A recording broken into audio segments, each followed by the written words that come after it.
Do you know how mad people are going to get when they watch this video and hear us numbering these cars like they're just M&Ms? Because we're not supposed to have this many of them. So Steve, this run list looks good, but this is so important to me. It's got to be perfect, and we've never done it like this before. I'm getting more worried now than I was when we started, now that I'm having to actually think about the way this is going to flow. So what I want to do is come out of the exotics and then roll into the CNC, and we'll start it with older exotics. So like the Gallardo, the Murcielago will be the first cars right behind the Huracan in the Urus. Like Muffy had a great 57 Vet about a month ago that we started off with, and it just bam, and the momentum started, woof. So let's start with that black 57 Vet. And then the next three, we'll do those triplets, VIN number 243, 243, 243, the ones that are in the order that he had ordered special and he gathered this package together. What years are they? Okay, so one's, the first one that we'll run will be the 53. The next one will be the 03 convertible. Okay. And the third one will be a 13 convertible, and they all end as 243. Okay. So that 53 is obviously going to bring the most money, and the guy that buys that is going to want the other matchers that go with the 243 so that the brothers and sisters don't get strung up. The weakest of the three in value is the 03. So we'll go 53, 03, 13. I agree with that. Okay, you've got this truck running right behind it, this badass 44 Power Wagon. I got to move that back. I got to move that to later in the program.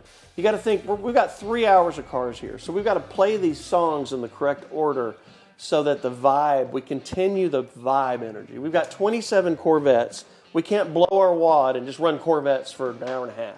And that Z06 and that VIN number 5, the 2 stars of the show, the biggest stars, I need to put them at the very end of the sale for right now. Just get them out of our brain. And then after we're built, this docket, then we can figure out where to place those 2 crazy cars. Okay. All right. I wish Gary Bennett was around, man. He's a pro at this. What were you saying? Trucks are on line 288, 289. 288. 289. 289. Let's run 256 and 257. Hang on, there's Gary. Hey, Gary. Hey, buddy, I'm sorry. I was right in the middle of trying to buy a car. Oh, no, it's all fine. And if you're doing that, don't let me stop you. We're just going through this run list. And can I catch you up with my theory a little bit so you can... Sure. Okay, we're coming off of Rolls Royces, then some newer Lamborghinis, and then we're going to stop and announce the CNC rules. And we're going to go to Lamborghini Gallardo, Lamborghini Murcielago, and then 57 Vet. Remember Muffy's 57 about 6 weeks ago that just busted off? It was yours. Okay. Sure. That car's super desirable, get a lot of action. And then I'm going to go into these triplets. Are you familiar with the 243 VIN number cars? You bet. Okay, so I'm going to go. So here's a question. There's a 1953 VIN number 243. There's a 03 and a 13. And they're all that white, red, you know, they're that 243 thing that the guy did.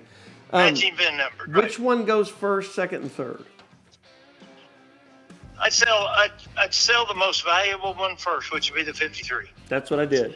And then sell the other cars based on what you think the values or what we hope the values are on them behind it. And then I jump back up to another expensive car, maybe another 53, because if somebody's bidding on the pair and they really just want the 53, then you jump right in and grab that next 53 buyer at a high price. Okay. Unless you've sold the 53s before them. Whatever, I'm not sure what. You're talking great. This is why I called you. So, okay. So Steve, after the triplets, we're going to grab the blue. What color is that? What that old blue? Is it a 54, 53, 55? 54 blue car, yeah. Right. And Gary, I've got 27 Corvettes, okay? So what I think I'm going to do is run 4 groups of them. Do that. I ain't spreading them out, but I'd group them where you got the buyers for those cars there while they're online watching, and they're acting on that. Because if they wander off, they may not come back. So do I need to go ahead and sell my early vets besides the great one? I'm going to save. I got the Z06 in 63, and VIN number 5 is my 2 superstars, right? Okay. Yep. And I don't need to blow that early. I need to blow that late. Well, you need to do it when you think the things are going to be hot, and when the prices are high. Okay. And you want to try, John, to make sure there's not too big a delta, but there's going to be on that 53 because there's no, a car could be worth $700, $750, $1 million. Okay. Who knows? I'm talking Z06 and number 5. It'll be kind of a toss-up which one goes higher. I couldn't agree more. I know which one's more desirable to me, but there are collectors out there that are dying for those low VIN number C1s. Mm-hmm. At Bear Jackson, I'd run them together. Okay. And I said not together, but back to back because of the values. Right. And no matter what, it's going to end up high. Oh, yeah. Do you think I run them if it's a football game, do I run them in the third quarter or the fourth quarter? Well, depends on what the lead is. Right. And so, but you can't change it in this world. You can call it different play, though, in football. But at the end of the day, I always like to get the most expensive car up there first in front of some of the, I think, in my mind, the 63 is going to bring more money than the 53. I could be dead wrong. I hear you. I'm with you. I think we could. That being said, I think we could break a record. I'm kind of prepared in my mind to break a record with the 63. Well, I think it could, and I think this. Then we don't know where serial number 5 is going to fall into all this. Mm-hmm. But one thing for sure, if it's following $1 million car, to a lot of guys, $500,000 is cheap. Sure. Next thing you know, they're in at 700, 750, maybe even another $1 million. Yep. It's all psychological. That's right. And okay. You want to get them high, you want to hit them high, you want to get the money, and you want to sell another high. And if you need to from there, start tapering down with less expensive cars until you get down to the cheap cars, whatever that is. Sure. So you got we're doing the VIN 243s. Then we're going to do the other, you got that very first 50, 53, 54, 55 vets that look old. So should we go ahead and blow those out now? Not blow them out. Blow them out's a bad deal, but we started with that 1953 VIN number 243, and like you mentioned, we've already got those people there. So I think, Steve, after the 13, we're going to go to the whatever else you got that's a 54 or a 55. Because you're coming off those Lamborghinis, and those Lamborghinis are worth what? Couple hundred. 2.5. Yep. Couple hundred. Yep. You're coming off high cars already, but not as high as and I think that's why you got to ease into the big stuff. Yep. With the pair. Yep. And you get that. I'm gonna run the pair later on. I ain't blowing my wad that early. Are you? Yep. Okay. That is one of the prettiest ones, and I know nothing about it. Well, it's a Bonneville. It's a Bonneville 58.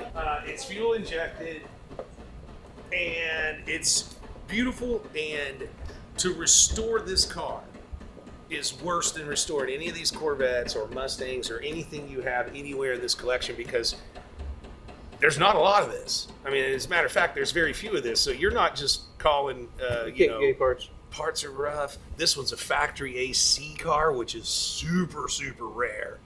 And then look at all the chrome work, man. Right. I mean, if anybody wants one of these cars, this will be the best deal in the world, because as opposed to a Corvette, which is standard stuff and you can get it and you can restore and whatever, this car is almost twice the money to restore. Okay. I mean, if you came to me with a nice one of these and you said, I want it perfect like this, I'd be $400, $450. But you don't make any of this stuff. You'd have to manufacture everything you could. You'd have to come up with it. You'd have to find it from a used car. You'd have to refurb it. I mean, this is a bad dude. The only problem is, if you ask for my teaching moment, this shit's kind of dying off a little bit. And you're right. You're right. The market for these is not there, but these great ones, I still have a little confidence in, because this is a great one. You couldn't restore this car for $400. And we can jump from this to this. Here's another great one. This is a 53. You know me in blue, though. I'm not a big blue fan. But God, look at this beast, dude. What's it called? A Series 63? Series 62, 63. Yeah. 220, lights 210, on, whatever it takes. Yeah, I mean, everything. It's like they're better than they were when they were new. I can probably guarantee you they are.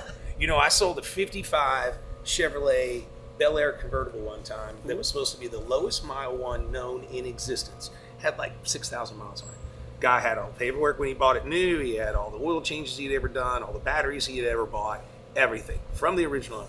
And some of the keyboard whippers out there got real mad at me, and they're like, "Oh, that's BS. You know, look at the paint; it doesn't match. Look at this, look at that." And I sent it to a big auction down in Houston, and we ended up setting the world record. I think it sold for like 160 or something like that. But this was like 20 years ago. And the fact is I found a guy, because we live, you know, we're here real close to Arlington. Sure. And I found a guy that was on the assembly line at General Motors plant where that car specifically was built and still had his pay stub. And he walked up and he goes, "It's my pay stub from 1954, you know, or it would have been, 54. And I'll tell you all the points on this car that people are picking on."